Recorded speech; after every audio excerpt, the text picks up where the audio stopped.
Tag TV and Tag Radio. Be seen and heard by both technology users and technology producers throughout the state of Georgia and around the world. Low cost, big benefits, powerhouse online branded video and audio has arrived. Tag TV, Tag Radio, there's a lot more to know. This edition of Tech Talk is brought to you by GlobalSpeak.com, new media consultants, corporate video and audio communications, video and audio production and distribution, live and virtual event production. Tag TV and Tag Radio is a service of GlobalSpeak.com, creatively delivering powerful marketing, video, and audio solutions. Nobody debates the fact.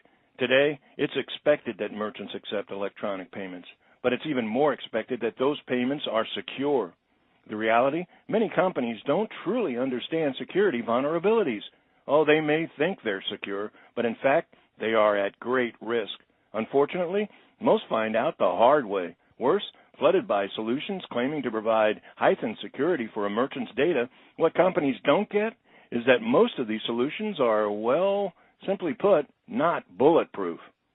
Greetings, everyone. It's Friday, July 13, 2012, and this is Tech Talk with Technology Association of Georgia President Tino Mantella. I'm your guest host, Frank Baia. The headlines read, Trojan found being offered on Google Play for weeks. Microsoft revokes 28 of its code signing certificates. Best Buy warning users of account compromise. Microsoft releases 9 security bulletins. FormSpring breach and leak triggers massive password reset. Nearly 500,000 Yahoo passwords leaked following hack. Android Trojan attacks European banks. And those were just a few of the headlines posted since July 1 of 2012. Yikes. What can help?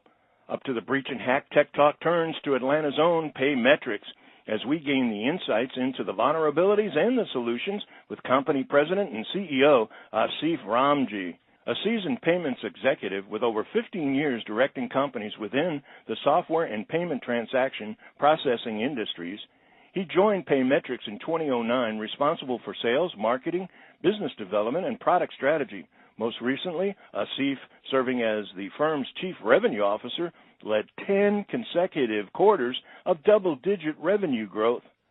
A former senior vice president and general manager for Royal Bank of Scotland's RBS WorldPay Card Services and ATM division, Royal Bank is one of the largest payment transaction processors in the world, Asif was responsible for strategic double-digit growth of those divisions.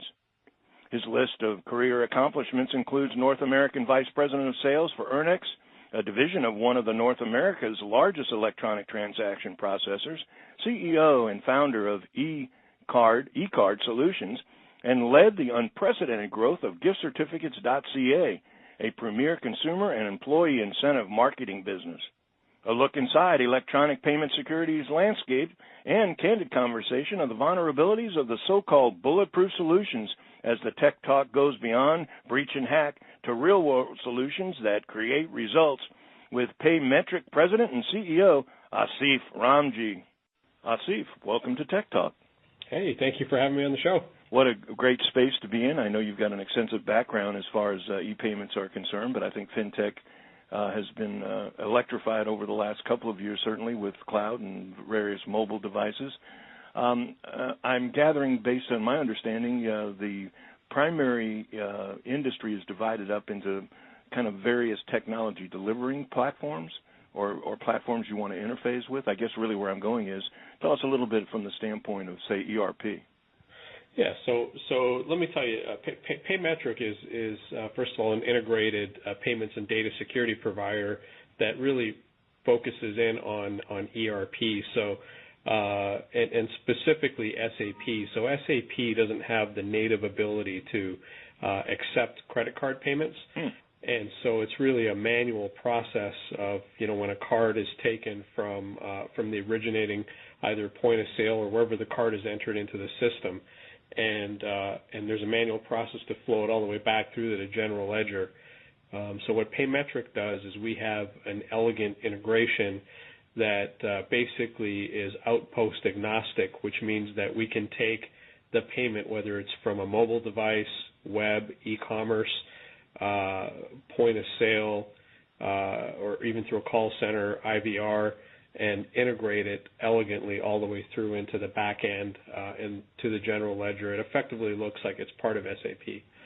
And then to your point, with the emergence of cloud, we deploy our solution through a SaaS methodology, which is software as a service, and we tokenize credit card data at the point of origination, and basically take the credit card data out of the client's environment and replace it with a token, and helping clients become PCI compliant. So give us a little bit of the range of the spectrum of the entire environment. Obviously, from an ERP standpoint, once I would assume restricted to manufacturing, but I'm sure it's in retailing and merchandising. I can't imagine it an industry that's not impacted by it. Certainly SAP has its sweet spots, but tell us the range of the how it fits into, say, some of the other offerings that are in the marketplace that are ultimately maturing out this. I'm going to take a quantum leap and say idealistically a time of a cashless society.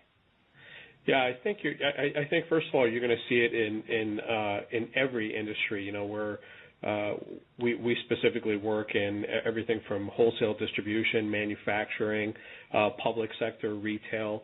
Our clients are Fortune 500, Fortune 1000 clients, so a lot of B2B, and we also see a lot of B2C. I mean, just looking at one of the trends of, major retailers are probably doing 25 to 40% now of their business through online, and I won't name specific companies, but there's a lot of statistics out there that are showing greater increase in trends with that. So we secure, first of all, those types of transactions there with a product that we have called Data Intercept. So what Data Intercept does is when you are on a client's website and you're facilitating a B2B or B2C transaction, as you get into the payments page and you're completing your transaction, we have a JavaScript that is embedded within the client's JavaScript that basically pops up, captures the credit card number, and returns a token back to the actual business. So the credit card number doesn't actually take place or in the client system. And so that, in a lot of cases can remove or, at the very least, reduce them from PCI scope. It's when that card enters their system is when there is a potential risk associated with that. And then the second part of your question, which I think is very important too, is the emergence of mobile technologies and next generation payment systems. I think what you'll see is a very big need for security with respect to that. Paymetric also plays in that area. We've just recently done a deal with a company called Velocitor that provides software for proprietary mobile solutions. So, for example, if you have some of the players that come to your house that may offer services like a termite inspection or something to that effect, when they complete the service at your house, they pull out a proprietary tablet that they swipe their card through that tablet, and Paymetric's technology tokenizes that credit card number and sends it out for authorization. So again, just securing through a mobile device. But I think you're going to see more and more of those types of trends. Well, I would assume you'd have to. I mean, that's got to be a huge component to the progress of the evolution of the adoption of the technology certainly by consumers, but I guess by anybody, especially in a B2B environment as well. Talk a little bit about product differentiators, because, I mean, as of right now, you've got innovation, and that's a pretty strong play as far as a differentiator is concerned. But at some point, doesn't it get to a level where everybody's got the same kind of capability? How do you differentiate yourself, say, in a few years from now? Yeah, that's a great question. I think for us, the big differentiator for us is really the integration around the payments component, and then specifically our domain expertise around ERP. So, we understand that space. It's a very complicated space that has not only the different outposts that we talked about from mobile, commerce, all of those e-commerce, all of those different endpoints, but also international, so geo regions and multiple different currency types. So we manage all of that sophisticated, the sophisticated environments within payments. So it's not just, one credit card here in America that's being swiped that we have to tokenize. A lot of players out there have a very commoditized tokenization product. It's really the whole elegance around the payment integration and then managing through our gateway all of the different currency types and in different regions. So, for example, we have one Fortune 500 client that has got, locations that they're processing transactions in China, in Brazil, in the UK, and then here in the States. And so we have to manage all of those different connections. We help them with respect to PCI compliance and data security. So, I think that's going to be a cutting-edge differentiator for us. It would sound to me that there's almost a needs requirement as it relates to IT in a normal consulting situation, simply because I'm always fascinated by a entrepreneur, a corporation that certainly knows it has a problem but doesn't realize there's a solution. How do you get that message out other than the obvious new business development tools that you use? But is it I'm over the top of my head, I'm guessing it's facilitated by the SAP relationship. But maybe go into a little bit about how you compete.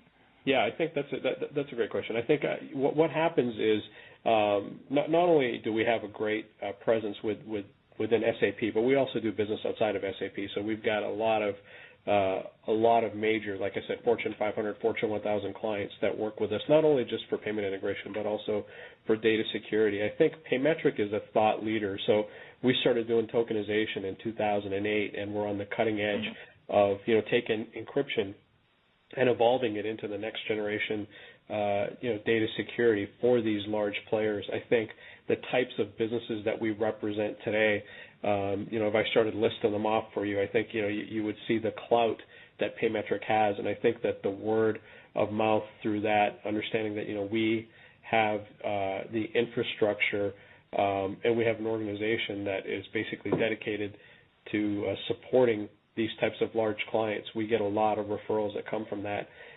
So I think it's a combination of thought leadership and truly we get a tremendous amount of inbound activity from our website, which is www.paymetric.com. Excellent site. I've been to it to update myself a little bit on for the interview today, and I was impressed with the presentation.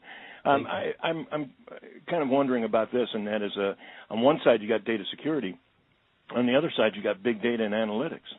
Yeah. How do you play with that? Do you get involved with that situation, or do you use tokenism as a way of saying, find someone else for that kind of thing because we don't want to get into that, or how does that work? So I think what we're doing is we're actually evolving, right? Just like any company. I think, first of all, our tokenization technology is based on a Flex token platform, which allows us to really go broader than just tokenizing payment cards. So other sensitive information in businesses such as HR data, social security numbers, even perhaps medical records, the Flex token capability gives us the platform in which to go bigger, broader, and deal with multiple different sets of data. Analytics is not necessarily part of our core business today, but I think as we start to get more deeply embedded into our clients' environments, there's going to be a huge opportunity to start looking at the types of data that we have and mapping it to come up with analytical tools and getting involved in that space is kind of next generation. Again, kind of from an outsider looking in, it's a fascination to try to appreciate how you can go in and disrupt an environment with an application. Obviously, when you're talking about, I'm going to call it an insanely valuable upgrade for an SAP system to be able to have this kind of technology being able to be interfaced with it so apparently seamlessly and, as you put it, elegantly. But the other side of it also is the issue of, can an application stand the test of time before it has to build out to an economy? Do you have to add on other functionality, kind of become more of a one-stop source, or can you just simply apply without collaborating or cooperating with other partnerships of some kind or another in the future? Yeah, I think for us, first of all, just deploying through, first of all, SaaS gives us the flexibility to make updates and upgrades on the fly. So historically, clients that had a licensed software solution, it's a very static solution in a dynamic in an area that has a dynamic need. So payments is not something that's stagnant, right? You can't just say, hey, I'm going to buy this and plug the hole. It would involve a constant upgrade or patch, or the associations coming out with new updates and upgrades and compliance requirements. You'd have to continually invest. So from that standpoint, our solution, you put it in one time, and we make the modifications on our end, which the clients have the benefit of enjoying without having to make major upgrades and touching their system. From a co-opetition, there are a couple of different companies that we do work with, especially in international markets, to gain access to multiple different currency types.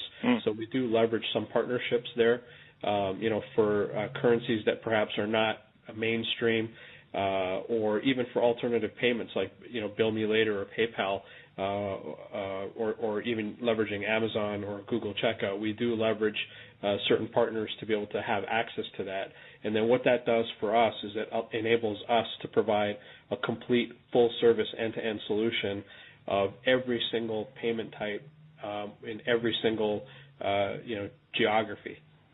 And again, I can just hear any financial people that I've dealt with, any CFO will constantly say to me, focus, focus, focus. Don't think about what's next. Penetrate the market and get all of the revenue that you can generate out of the core competency that you have. But I think this whole space is insanely dynamic, and obviously currency plays a role. But even to a degree, and I'm kind of posing the question as a what if futurist type situation.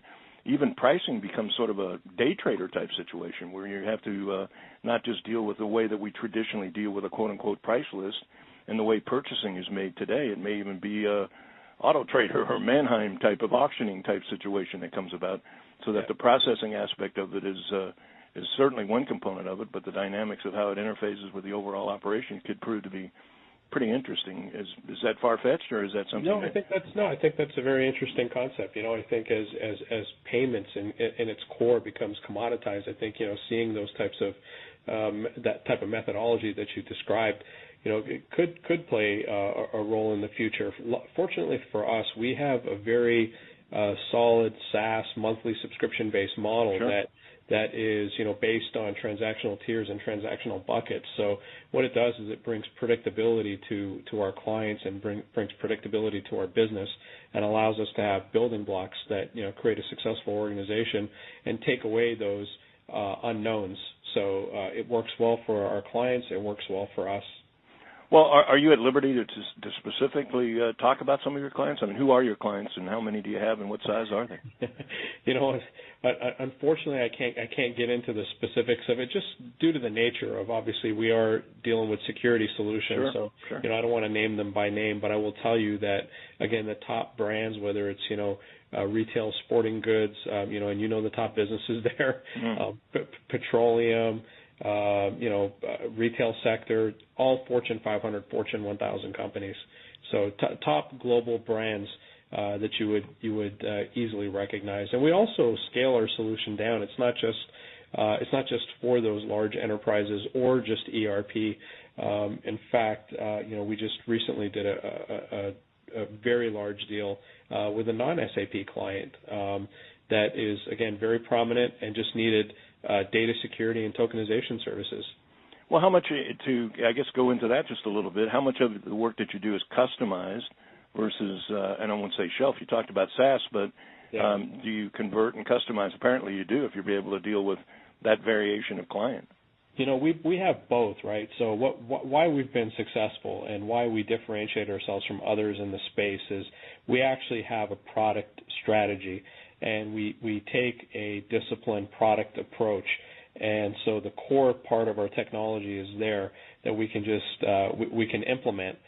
And we also have the ability to customize it. But by having a product strategy, that means we've got a product infrastructure and a real company to support 24/7 support. We've got operational services. We've got relationship management functions. We've got a company that is built around a product. The competitive landscape includes companies that are more custom shops that come in, do work for you one time, and then, pretty much other than charging you a maintenance fee, they say, good luck from overall service and support. Mm-hmm. Those are typically the licensed software. We provide this whole support infrastructure 24/7, and really the importance of it is very high simply because you're dealing with commerce. You're dealing with business transactions, right? And especially the profile of clients that we deal with, it's very important to have that infrastructure wrapped around our solution. So being a product company versus a custom workshop is very important. Now, having said that, again, we do have the flexibility, and a key word that you're hearing now is agility to be able to customize solutions if and when and where needed. Well, I mean, and again, it's such a fundamental core, to describe it as an application would be taking it so tritely. It really is a unique competitive advantage. And when you hear it described as you're talking about, with the kind of support and the continual relationship that you have with the individual client, I've got to see not only some great success that's already happening, but an extremely bright future for you guys. Congratulations. Thank you. We're very excited about it. I think, we see the growth potential of what we're doing and our trajectory and where we're headed, and we're very fortunate and very excited. Well, Asif, thank you so much for taking time out of your busy schedule to join us for today on Tech Talk and to give us some really enlightening information about the whole e-commerce marketplace. Thank you. It's been a pleasure. Thanks for having me on the show.